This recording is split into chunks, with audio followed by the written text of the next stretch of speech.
Hi, I'm Mike M0XMX and we're out in the park this afternoon to play with some fiberglass poles.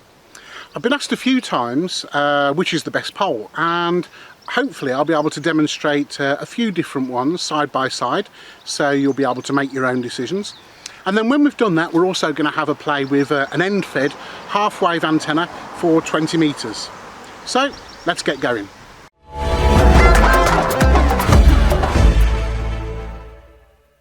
Right, so I brought a boot full of stuff today. Didn't exactly know what I was going to use, so I just brought a bit of everything, to be honest.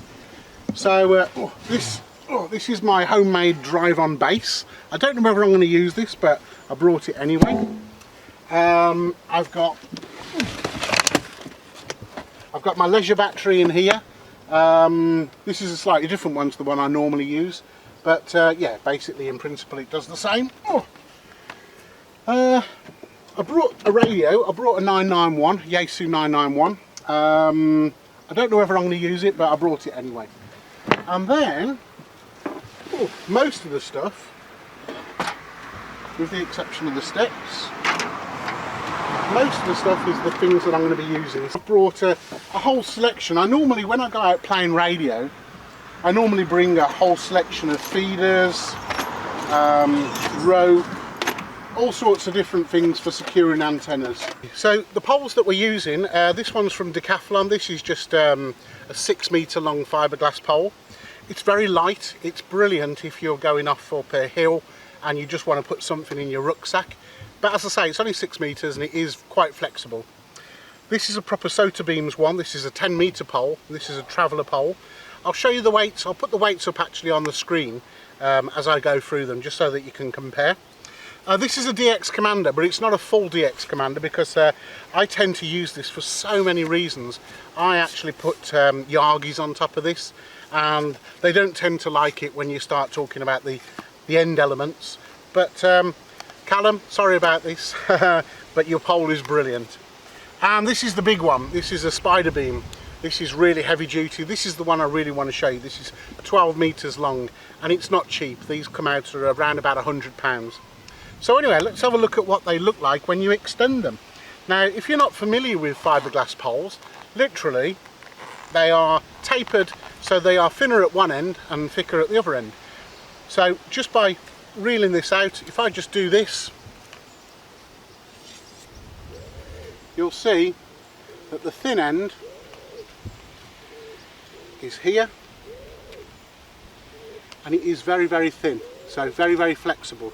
So you can't put heavy wires on these. They're not designed to be permanent antennas or antenna supports, but they're great if you're out in the field. So there you go, all I'm doing is extending it, and there it is.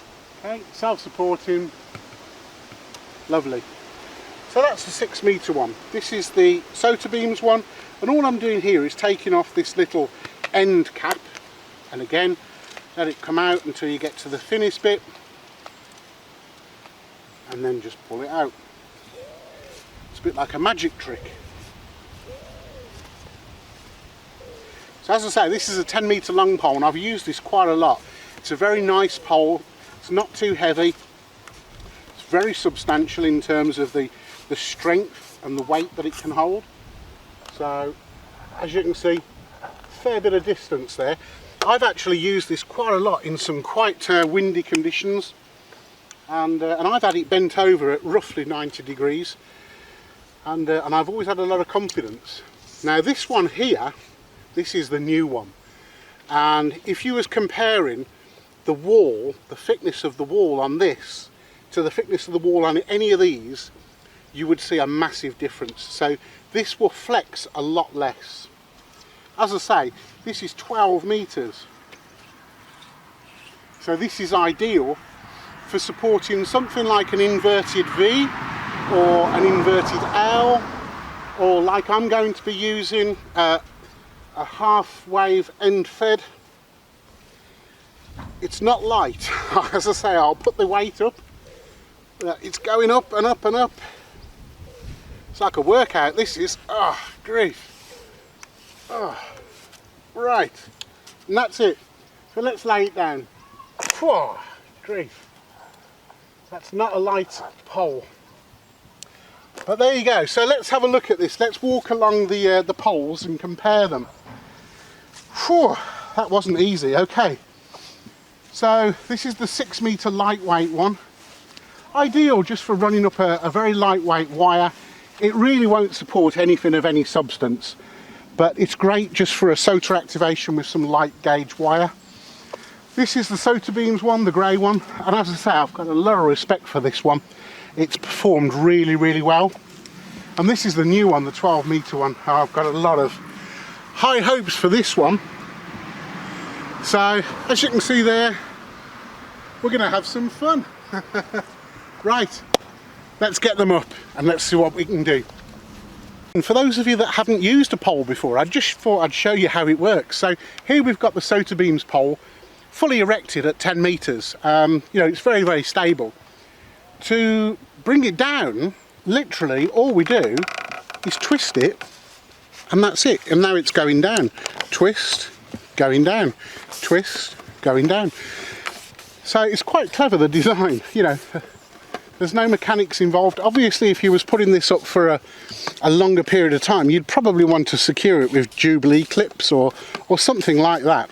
But as I say, these are not meant for long-term installations.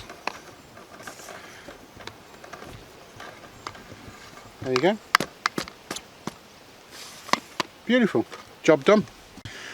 Okay, I'm just going to put the car onto the drive-on plate. So again, if you haven't used one of these before, they're so simple.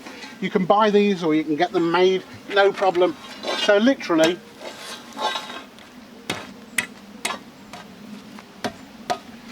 that's quite stable. It's quite stable anyway. But let's just move the car back. Yeah.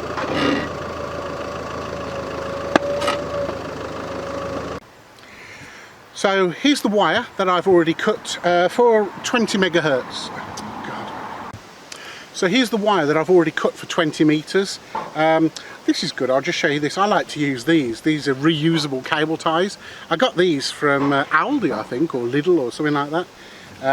But anyway, yeah, I've got a sheet here that just tells me about the lengths, just in case you're interested. So using the standard dipole length calculations, so if you're using feet, it's 468 divided by the frequency in megahertz, or if you prefer meters, it's 142.5 divided by the frequency in megahertz. So the frequencies that I like to use, FT8, okay, so roughly 14.07 megahertz, that comes out at 10.128 meters, going up to 14.3 megahertz towards the top of the band, comes down in length to 9.965 megahertz. So in between those two is 14.2 megahertz, which gives me a length of 10.028 meters, which is roughly this. But I've left a little bit of extra just so that I can tune it for the best SWR. Okay, so the key for an end-fed half-wave antenna is an unon, okay, not to be confused with a balun. So this is nothing more than an impedance transformer, and literally it will bring a high impedance value down to an impedance of roughly 50 ohms, which is what your radio wants. Typically an end-fed half-wave antenna has an impedance of around about 2,450 ohms. So 49:1 transformation will bring us down into the region of 50 ohms. So we will connect that onto one of the terminals here.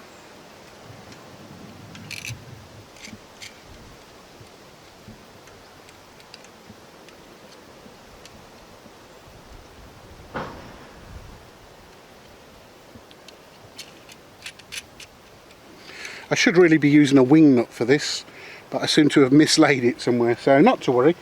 Okay, we've got a ground terminal as well if we want to use a ground, which I'm not going to. And then we've got a feeder, which I've already made up and tested. Always key, make sure before you go out and try to work radio in the field, that number one, you pack everything that you need, and number two, you test everything that you're going to use. I've been caught out so many times with faulty cables and faulty connectors, and it's not fun when you've driven a long way and then you find out that really you should have tested it. Okay, so that's that. So now the only thing that we need to do now is secure the other end of this wire, the antenna, to the end of our pole.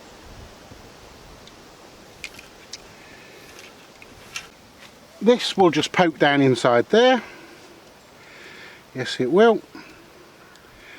Now, if I was doing this for a bit more of a permanent or even a proper field exercise, I would actually be securing this properly. But for now, I'm just going to use one of my reusable cable ties. And hopefully, if I've cut it properly, when I put the antenna analyzer on it, it should, hopefully, he says, be resonant. Okay.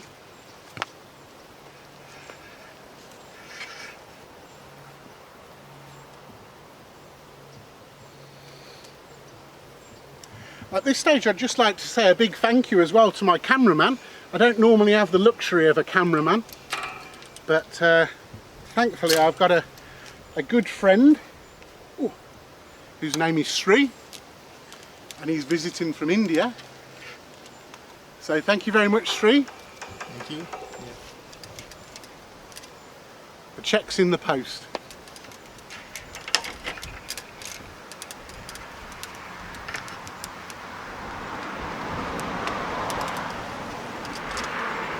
Okay, so we've got a 12-metre long pole and a 10-metre long cable.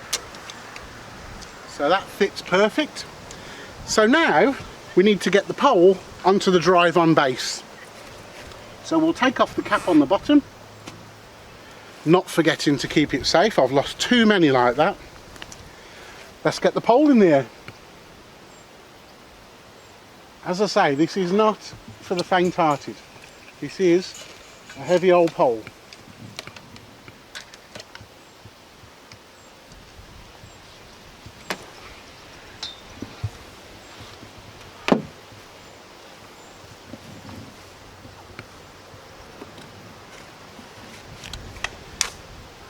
And there we go. So we've got a 10-metre high-end fed, 10-metre half-wave resonant, hopefully resonant antenna for 20 metres. So let's stick the antenna analyzer on it and see what it looks like. It's always a good idea as well not to have kinks and coils in your feeder cable, because we're talking about RF here, so kinks and coils can affect the signal. So I always like to stretch the cable out and make it as straight as possible. Even if you end up with big loops, big loops, small loops are a problem. Okay, so I'm using an MFJ 259 analyzer and I'm powering it from just this 12-volt supply. That's all I use. I use this also to power radios sometimes. So let's plug the antenna in. Now this might not be perfect, but at least it will give us an idea on whether the wire is too short or too long, and then we know what to do. So let's just have a look. So we'll put it to the right band. Okay, so it's between 10 and 26.2 megahertz. And then let's find out where the dips are. Okay, so there's a dip there, 14.548 megahertz.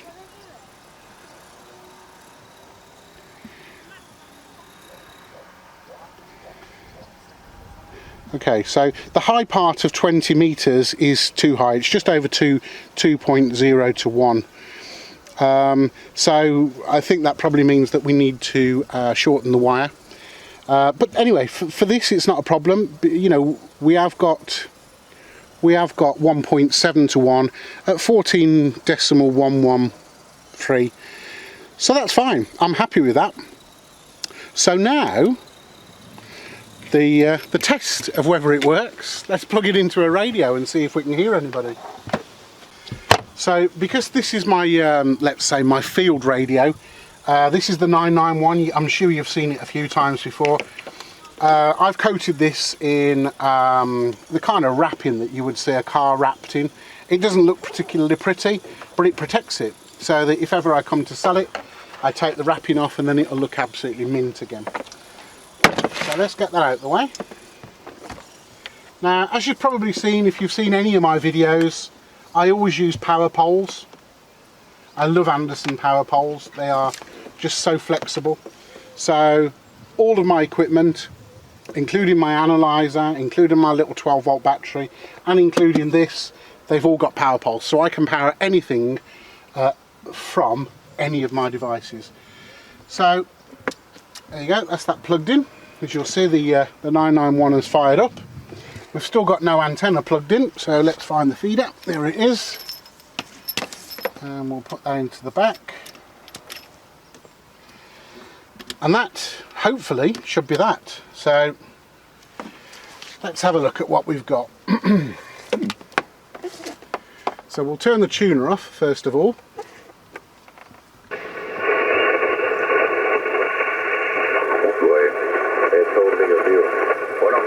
Ahí en un momentillo salgo, un segundo.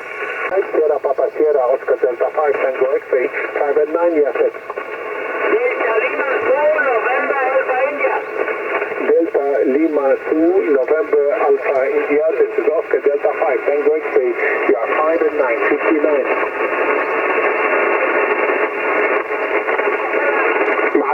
Thank you very much. This is Oscar Delta 5, Tango X-ray, clear. Mike 0, X-ray, Mike X-ray portable. This is Oscar Delta 5, Tango X-ray, OD5TX, Oscar Delta 5, Tango X-ray, clear. Mike 0, X-ray, Mike X-ray portable. Whiskey, London Radio, London Radio. Region 3, Oscar Delta 5, Tango X-ray, clear. Mike 0, X-ray, Mike X-ray portable. Alpha Tango Yankee, please. Alpha Tango Yankee. Papa Alpha 3, Germany, Bravo, you 5-9, yourself. Heaven 3, thanks for the call. Ciao. Sierra X-ray 94. Mike, India, Kilo, India, Sierra. Mike 0, X-ray, Mike X-ray portable. 9 Alpha 7, United Radio 59.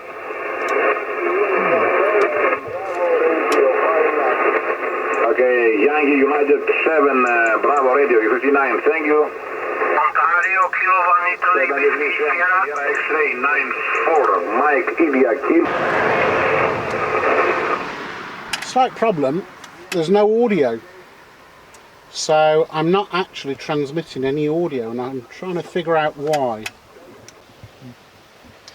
Okay, so something's gone wrong. I don't know what's gone wrong, but it could be just a setting that I've made in the radio when I was last using it. I don't know, but literally there's no audio. Okay, and I know that because I've got the ALC displayed, so there's no audio. So anyway, if all else fails, do a full reset. So on the 991, turn it off, hold the fast and the lock buttons both down at the same time, and then press the power on. Okay, so that's factory reset now. So hopefully, those famous last words. So let's just see. So we'll turn it on to ALC. ALC's on. Let's just go up the band a little bit.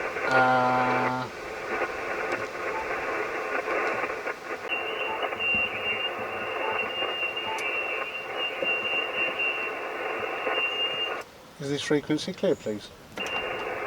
Nothing. I don't know whether the microphone's packed up. Is this frequency clear? Well, I'm gutted. I honestly am. I don't know what's gone wrong. I'll be testing it when I get back home.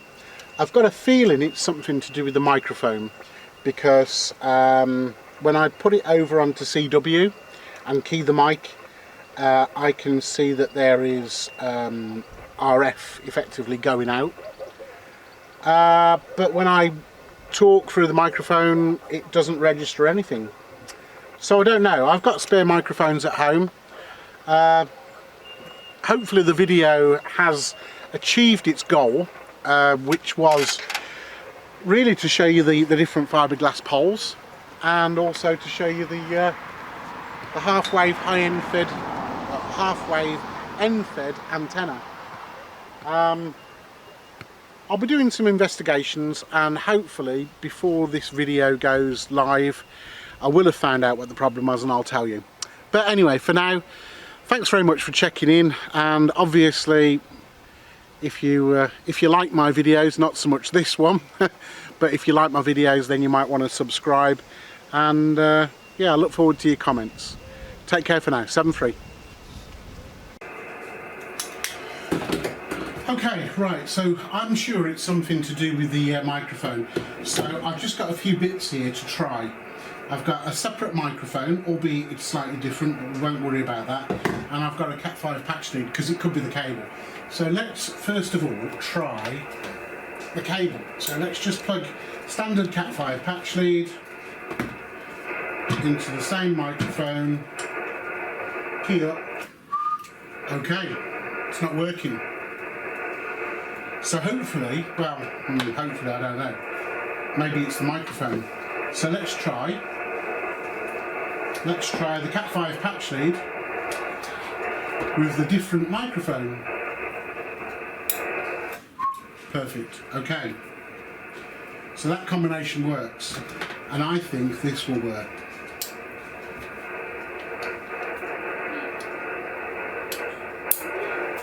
Yeah. So the problem is in here, which is annoying, but hopefully it's fixable. Could just be a wire come off the actual microphone. Don't know. We'll take it apart later.